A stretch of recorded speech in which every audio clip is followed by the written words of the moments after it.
ನಮಸ್ಕಾರ. ಇದು ಸುದ್ದಿ ವಿಶ್ಲೇಷಣೆ. ನಾನು ಶಶಿಧರ್ ಭಟ್. ಇದು ನನ್ನ ಡಿಜಿಟಲ್ ವಾಹಿನಿ ಸುದ್ದಿ ಟಿವಿ.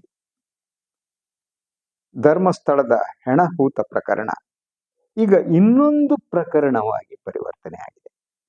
ಇದೀಗ ಹೆಣಹೂತ ಪ್ರಕರಣವಾಗಿ ಉಳಿದಿಲ್ಲ, ಇದೀಗ ಷಡ್ಯಂತರದ ಪ್ರಕರಣವಾಗಿ ಬದಲಾಯಿಸಲಾಗಿದೆ.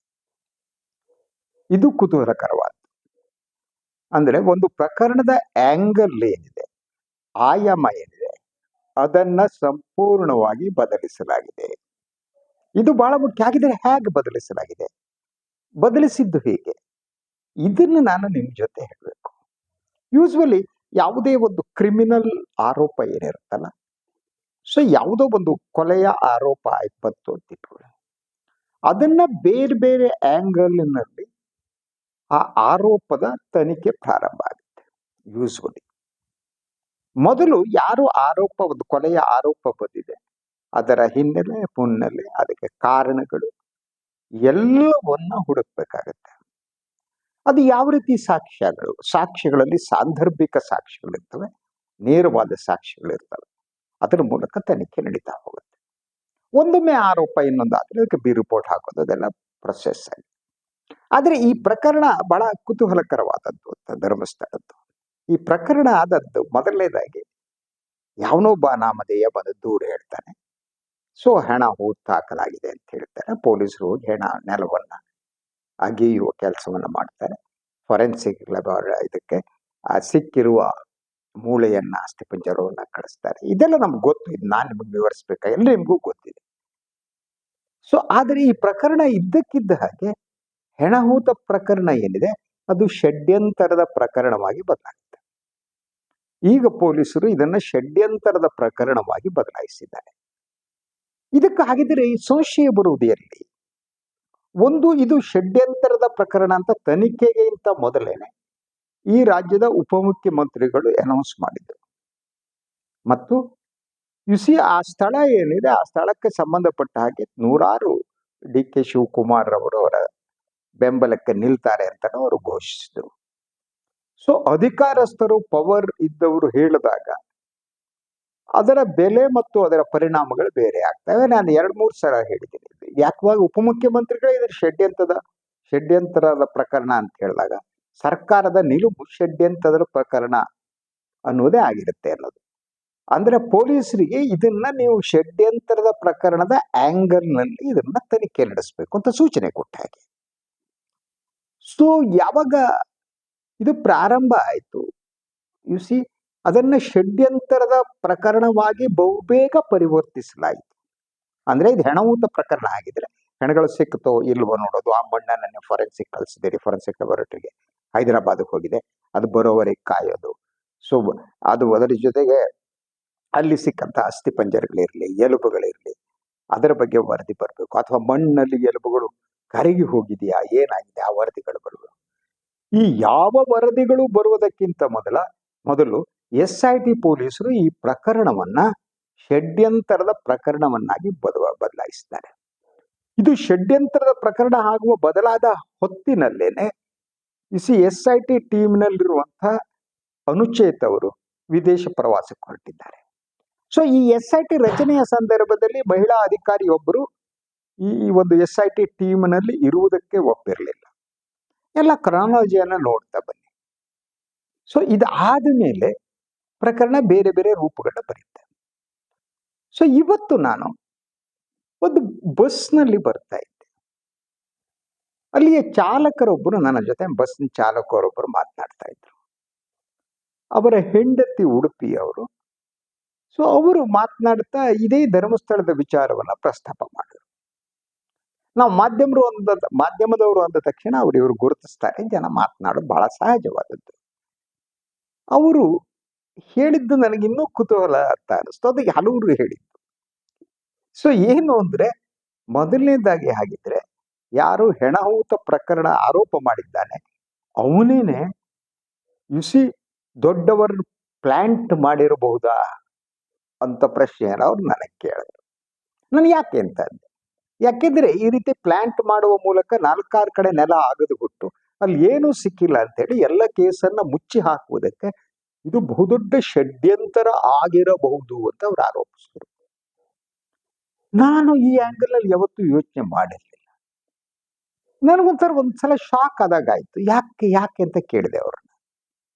ಅವ್ರು ಹೇಳಿದ್ರು, ನಮ್ಮ ಶ್ರೀಮತಿಯವರು ಉಡುಪಿಯವರು, ಅಲ್ಲಿ ಜನ ಎಲ್ಲ ಇಂಥ ಪ್ರಕರಣಗಳು ನಡೆದ ಹಲವು ಉದಾಹರಣೆಗಳನ್ನ ಹೇಳ್ತಾರೆ. ಸೊ ಪದ್ಮಲತಾ ಪ್ರಕರಣ, ವೇದವಲ್ಲಿ ಪ್ರಕರಣ, ಹಲವನ್ನ ಹೇಳ್ತಾರೆ.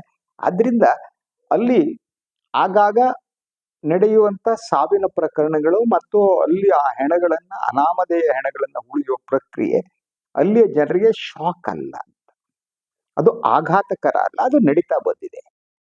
ಆ ನಡೀತಾ ಬಂದ ಹಾಗೆ ಯು ಸಿ ದಟ್ ಅದರ ಆ ಒಂದು ಪ್ರದೇಶದ ಬಗ್ಗೆ ಜನರ ನಂಬಿಕೆ ಕಡಿಮೆ ಆಗ್ತಾ ಇದೆ. ಮತ್ತೆ ಆ ನಂಬಿಕೆಯನ್ನ ಪ್ರತಿಷ್ಠಾಪಿಸುವುದಕ್ಕೆ ಇನ್ನೊಂದು ದಾರಿಯನ್ನ ಹಿಡಿದಿರಬಹುದು ಅಂತ ಆ ಬಸ್ ಚಾಲಕರು ನನ್ನ ಜೊತೆ ಹೇಳಿದ್ರು. ನಾನು ನಂಬಿಲ್ಲ, ಆದ್ರೆ ಜನ ಈ ರೀತಿಯ ಆಲೋಚನೆ ಮಾಡ್ತಿದ್ದಾರೆ. ಸೊ ಈಗ ನಾನು ಮೂಲ ವಿಚಾರಕ್ಕೆ ಬರ್ತೀನಿ. ಇದು ಷಡ್ಯಂತ್ರದ ಪ್ರಕರಣವಾಗಿ ಬದಲಾದದ್ದು. ಪೊಲೀಸರು ಇದನ್ನ ಷಡ್ಯಂತರದ ಪ್ರಕರಣವನ್ನಾಗಿ, ಏನು ಡಿ ಕೆ ಶಿವಕುಮಾರ್ ಅವರು ಉಪಮುಖ್ಯಮಂತ್ರಿಗಳು, ಅದರಿಂದ ಸರ್ಕಾರ ಏನನ್ನ ಬಯಸುತ್ತೋ ಆ ಬಯಸಿದ ರೀತಿಯಲ್ಲಿ ಈಗ ಈ ತನಿಖೆ ಸಾಗ್ತಾ ಇದೆ.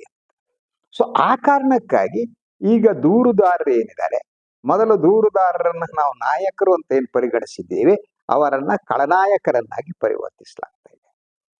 ಈ ಒಂದು ನಾಯಕರನ್ನ ಖಳನಾಯಕರನ್ನಾಗಿ ಪರಿವರ್ತಿಸುವ ಸಂದರ್ಭದಲ್ಲಿ ಸೌಜನ್ಯ ಹತ್ಯೆಯಿಂದ ಹಿಡಿದು ಬೇರೆ ಬೇರೆ ಏನು ಈ ಹತ್ಯಾ ಪ್ರಕರಣಗಳ ಬಂದು ಅದರ ಪರವಾಗಿ ಹೋರಾಟ ಮಾಡ್ತಿದ್ದವರೇನಿದ್ದಾರೆ, ಅವರು ಖಳನಾಯಕರಾಗ್ತಾ ಇಡೀ ಆ ಪ್ರಕರಣ ವಿಚಾರವನ್ನ ಮುಚ್ಚಿ ಹಾಕುವಂತ ಒಂದು ತಂತ್ರಗಾರಿಕೆ ಇಲ್ಲಿ ಕಾಣ್ತಾ ಇದೆ. ಅದಕ್ಕೆ ಮೊದಲನೇದಾಗಿ ಮಹೇಶ್ ಶೆಟ್ಟಿ ತಿಮ್ರೋಡಿಯವರನ್ನ ಈಗ ಖಳನಾಯಕರನ್ನಾಗಿ SIT ಪೊಲೀಸರು, ರಾಜ್ಯ ಸರ್ಕಾರ ಬದಲಾಯಿಸಿದೆ. ಸೊ ಬದಲಾಯಿಸುವ ಮೂಲಕ ಈಗ ಇವತ್ತು ತಿಮ್ರೋಡಿ ಅವರ ಮನೆ ಮೇಲೆ ಕೂಡ ಪೊಲೀಸರು, SIT ಪೊಲೀಸರು ದಾಳಿ ನಡೆಸಿದ್ದಾರಂತೆ. ಅದರ ಜೊತೆಗೆ ಯಾರು ಚೆನ್ನೈನೋ ಇದ್ದಾನೆ, ಅವನು ಆ ಮನೆಯಲ್ಲೇ ಇದ್ದ ಅನ್ನೋದು. ಸೊ ಆ ಕಾರಣಕ್ಕಾಗಿ ಅವನ ಮೊಬೈಲ್ ಅನ್ನು ವಶಪಡಿಸಿಕೊಂಡು ಆ ಮೊಬೈಲ್ನಲ್ಲಿ ಯಾರ ಜೊತೆಗೆ ಅವರು ಏನೇನು ಮಾತನಾಡಿದ್ದಾರೆ ಪತ್ತೆ ಹಚ್ಚುವ ಮೂಲಕ ಇದನ್ನ ಸಂಪೂರ್ಣವಾಗಿ ಒಂದು ಷಡ್ಯಂತ್ರದ ಪ್ರಕರಣ ಅಂತ ಪೊಲೀಸರು ಬಿಂಬಿಸುವ ಯತ್ನವನ್ನು ಪ್ರಾರಂಭಿಸಿದ್ದಾರೆ.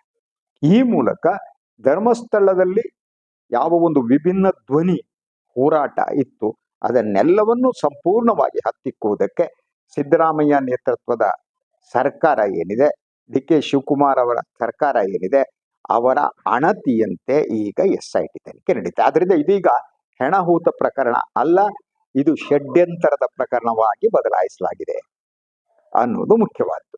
ಸೊ ಆ ಮೂಲಕ ಇಡೀ ಅಲ್ಲಿ ಒಂದು ಈ ಹೋರಾಟದ ಧ್ವನಿಗಳೇನಿವೆ ಆ ಧ್ವನಿಗಳನ್ನೆಲ್ಲ ಹತ್ತಿಕ್ಕುವಂಥದ್ದು. ಆ ಧ್ವನಿಯನ್ನ ಹತ್ತಿಕ್ಕುವ ಕೆಲಸದ ಮೊದಲ ಹೆಜ್ಜೆಯಾಗಿ ಈಗ ಅವರು ಟಾರ್ಗೆಟ್ ಮಾಡಿರುವುದು ಮಹೇಶ್ ಶೆಟ್ಟಿ ತಿಮ್ಮರೋಡಿಯವರನ್ನ. ಮಹೇಶ್ ಶೆಟ್ಟಿ ತಿಮ್ಮರೋಡಿಯವರೇನಿದ್ದಾರೆ, ಅವರು ಸಂಘ ಪರಿವಾರದಿಂದಲೇ ಬಂದವರಾದ್ದರಿಂದ ಸಂಘದವರಿಗೆ ಮತ್ತು ಬಿಜೆಪಿಯ ಇನ್ನೊಂದು ಗುಂಪಿಗೆ ಅವರು ಭಯವನ್ನು ಉಂಟು ಮಾಡಿದ್ರು. ಅವರ ಬೆಳವಣಿಗೆ ಅವರಿಗೆ ಭಯವನ್ನು ಉಂಟು ಮಾಡಿದ್ರು.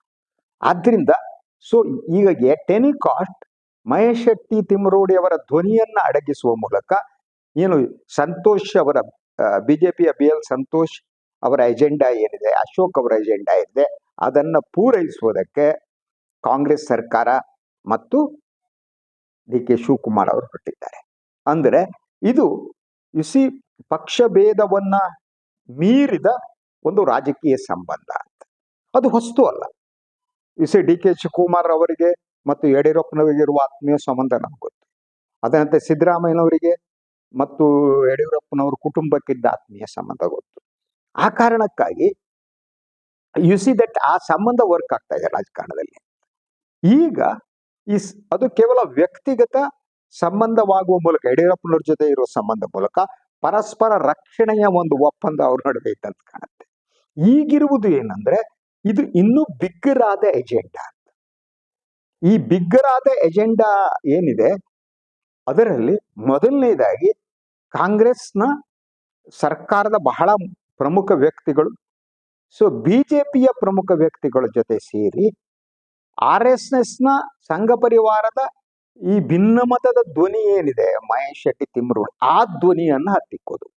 ಅದರ ಮೂಲಕ ಈ ಸಂಘದಲ್ಲಿ ಈಗ ಪವರ್ಫುಲ್ ಆಗಿರುವ BL ಸಂತೋಷ್ ಏನಿದ್ದಾರೆ ಹಾಗೂ ಅವರ ಪಡೆ ಏನಿದೆಯಲ್ಲ, ಅವರನ್ನ ಪೋಷಿಸುವ ಕೆಲಸವನ್ನ ಕಾಂಗ್ರೆಸ್ ಸರ್ಕಾರ ಮಾಡ್ತಾ ಇದೆ.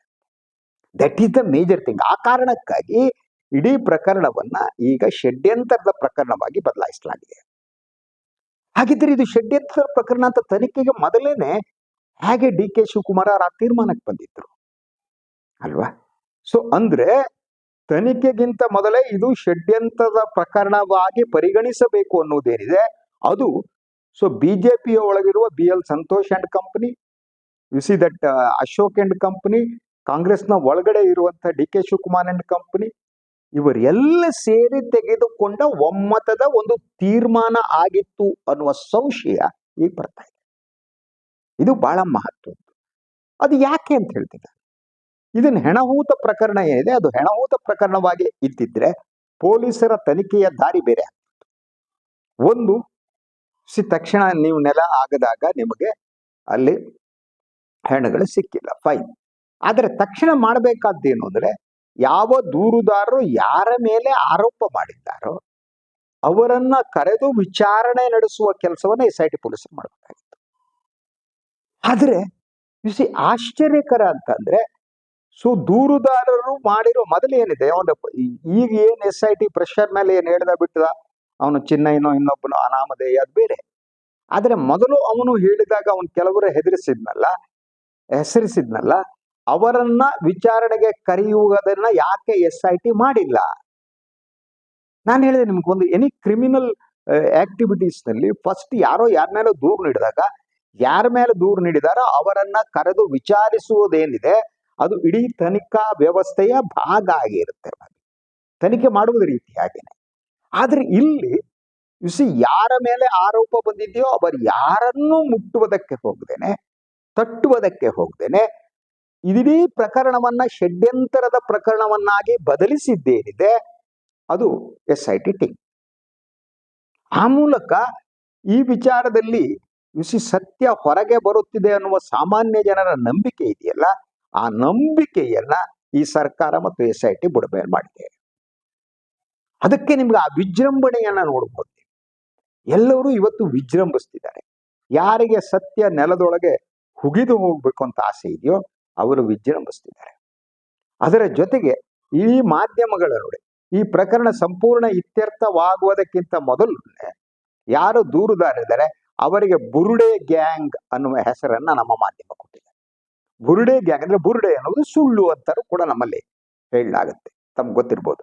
ಆದ್ರಿಂದ ಮಾಧ್ಯಮ ಕೂಡ ಇದು ಬುರುಡೆ ಗ್ಯಾಂಗ್ ಅನ್ನುವ ಇವರೆಲ್ಲ ಸುಳ್ಳುಗಾರರು ಅಂತ ಹೇಳಿ ಯಾರು ದೂರುದಾರಿದ್ದಾರೆ ಅವರನ್ನೇ ಬುಡಮೇಲು ಮಾಡುವ, ಅವರ ಮಾತನ್ನ ಅಲ್ಲಗಳೆಯುವ ಕೆಲಸವನ್ನು ಮಾಧ್ಯಮವನ್ನು ಪ್ರಾರಂಭ ಮಾಡಿದೆ.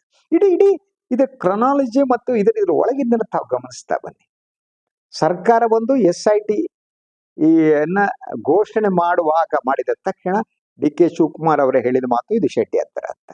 ಬಿಜೆಪಿ ಇದಕ್ಕೆ ಪೂರ್ವಕವಾಗಿ ಪಿಟೀಲು ಬಾರಿಸೋದಕ್ಕೆ ಪ್ರಾರಂಭ ಮಾಡಿತ್ತು, ಇದು ಷಡ್ಯಂತರ ಅಂತ. ನಂತರ SIT ಕೆಲವು ದಿನಗಳ ಕಾಲ ನೆಲ ಆಗದು ಡ್ರಿಲ್ಲಿಂಗ್ ಮಾಡಿಬಿಟ್ಟು ತಕ್ಷಣ ಅವರು ಕೂಡ ತನಿಖೆ ಮುಗಿಸುವುದಕ್ಕಿಂತ ಮೊದಲು ಇದು ಷಡ್ಯಂತರ ಅನ್ನೋ ತೀರ್ಮಾನಕ್ಕೆ ಬಂದಿತ್ತು.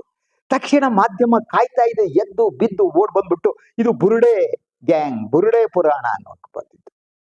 ಅರ್ಥ ಆಯ್ತಾ ತಮಗೆ? ಇದು ಎಲ್ಲ ಕೂಡ ಒಂದು ದೊಡ್ಡ ಷಡ್ಯಂತರದ ಭಾಗವೇ ಅನ್ನೋದು ಬಹಳ ಮುಖ್ಯವಾದ್ದು. ಆ ಕಾರಣಕ್ಕೆ ಜನ ಯಾವ ರೀತಿ ಮಾತಾಡ್ತಾರೆ, ನನ್ನ ಬಸ್ ಚಾಲಕರ ಮಾತನ್ನ ತಮಗೆ ಹೇಳಿದೆ.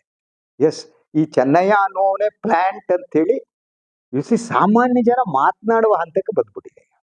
ಅಂದ್ರೆ ಇಡೀ SITಯ ತನಿಖೆಯ ಮೇಲೆ ಜನಸಾಮಾನ್ಯರು ನಂಬಿಕೆಯನ್ನು ಕಳೆದುಕೊಂಡಿದ್ದಾರೆ. ಅದೇ ಬಸ್ ಚಾಲಕರು ನನಗೆ ಹೇಳ್ತಾ ಇದ್ರು, ದಟ್ ಧರ್ಮಸ್ಥಳಕ್ಕೆ ಹೋಗುವವರ ಜನಸಂಖ್ಯೆ ತುಂಬಾ ಕಡಿಮೆ ಆಗಿದೆ ಸರ್ ಅಂತ. ಅವ್ರು KSRTC ಬಸ್ ಚಾಲಕರು ಅಲ್ಲಿ ಹೋಗಿ ಬಂದು ಮಾಡಬಹುದು. ಅದ್ರ ಜೊತೆಗೆ ಬಸ್ ಇರುವವರು ಇದನ್ನೇ ಮಾತಾಡ್ತಾ ಇರ್ತಾರೆ. ಅದನ್ನ ಮಾತನಾಡ್ತಾ ಹೇಳೋದು ಇಷ್ಟೇ, ಆಗಿರುತ್ತೆ ಬಿಡ್ರಿ. ಈ ಆಗಿರುತ್ತೆ ಬಿಡ್ರಿ ಅನ್ನುವ ಮಾತು ಜನಸಾಮಾನ್ಯರ ಬಾಯಲ್ಲಿ ಬರುತ್ತೆ ಹೊರತು ಇದು ಆಗಿರುತ್ತೆ ಬಿಡ್ರಿ ಅಂತ ಮಾಧ್ಯಮ ಕೂಡ ಆಲೋಚನೆ ಮಾಡಲ್ಲ. ಅರ್ಥ ಆಯ್ತಾ? ಇದು ಆಗಿರುತ್ತೆ ಬಿಡ್ರಿ ಅಂತ ಹೇಳಿ SIT ತನಿಖೆಯ ಸಂದರ್ಭದಲ್ಲಿ ಕೂಡ ಆಲೋಚನೆ ಮಾಡಲ್ಲ. ಯಾರು ಕೂಡ ಇದು ಆಗಿರಬಹುದು ಅನ್ನುವ ಸಂಶಯ ಇಲ್ಲದೆ ನಡೆಸುವ ಈ ತನಿಖೆ ಇದೆಯಲ್ಲ, ಈ ತನಿಖೆನೇ ಒಂದು ಷಡ್ಯಂತರದ ಭಾಗವಾಗಿ ಕಾಣ್ತಾ ಇದೆ, ಪ್ರೀ ಪ್ಲಾನ್ ಟೈಪ್ ಕಾಣ್ತಾ ಇದೆ. ಆದ್ರಿಂದ ಇದು ಈಗ ಶವಹೂತ ಪ್ರಕರಣ ಆಗಿಲ್ಲ. ಈ ಶವಹೂತ ಪ್ರಕರಣವನ್ನ ಭೂಮಿಯೊಳಗೆ ಹೂತಾಕಿ ಇದನ್ನ ಷಡ್ಯಂತರದ ಪ್ರಕರಣವಾಗಿ ಬದಲಿಸಿದ ಕೀರ್ತಿ ನಮ್ಮ SITಗೆ ಸಲ್ಲಬೇಕು. ಇಂತಹ ಕೆಲಸವನ್ನು ಮಾಡಿ ಯಶಸ್ವಿಯಾದದ್ದು ನಮ್ಮ ಉಪಮುಖ್ಯಮಂತ್ರಿ DK ಶಿವಕುಮಾರ್ ಅವರು, ಬಿಜೆಪಿಯ ವಿಶ್ವನಾಥ್ ಅಂತವರು, ಯತ್ನಾಳ್ ಅಂತವರು, ಇವರೆಲ್ಲ ಒಂದಾಗಿ ಬಹಳ ಅದ್ಭುತವಾಗಿ ಕೆಲಸ ಮಾಡಿದ್ದಾರೆ. ಇದನ್ನ ಒಂದು ಷಡ್ಯಂತರ ಪ್ರಕರಣವನ್ನಾಗಿ ವಿಚಾರಣೆಗಿಂತ ಮೊದಲು ಬದಲಿಸಿದ್ದಾರೆ. ಇದಕ್ಕೆ ಅಲ್ಟಿಮೇಟ್ ಆಗಿ ಈ ಸಮಾಧಿಗೆ ಕೊನೆಯ ಮಳೆ ಹೊಡೆದವರು ನಮ್ಮ ಮಾಧ್ಯಮದವರು.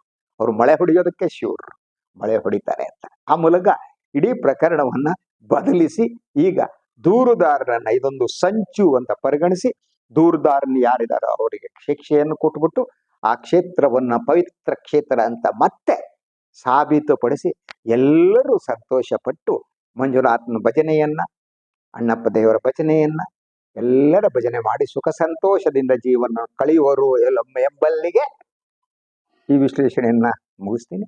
ಇನ್ನೊಂದು ವಿಚಾರದಾಗ ಮತ್ತೆ ಬರ್ತೀನಿ. ನನ್ನ ವಾಹಿನಿ ಲೈಕ್ ಮಾಡಿ, ಸಬ್ಸ್ಕ್ರೈಬ್ ಮಾಡಿ, ಬೆಲ್ ಐಕಾನ್ ಪ್ರೆಸ್ ಮಾಡೋದಕ್ಕೆ ಬರಬೇಡಿ. ಹಾಗೆ ಸಾಧ್ಯ ಆದರೆ ಸಹಾಯ ಮಾಡಿ. ಸ್ವತಂತ್ರ ಪತ್ರಿಕೋದ್ಯಮವನ್ನ ಉಳಿಸಿ ಬೆಳೆಸಿ. ಎಲ್ಲರೂ ನಮಸ್ಕಾರ.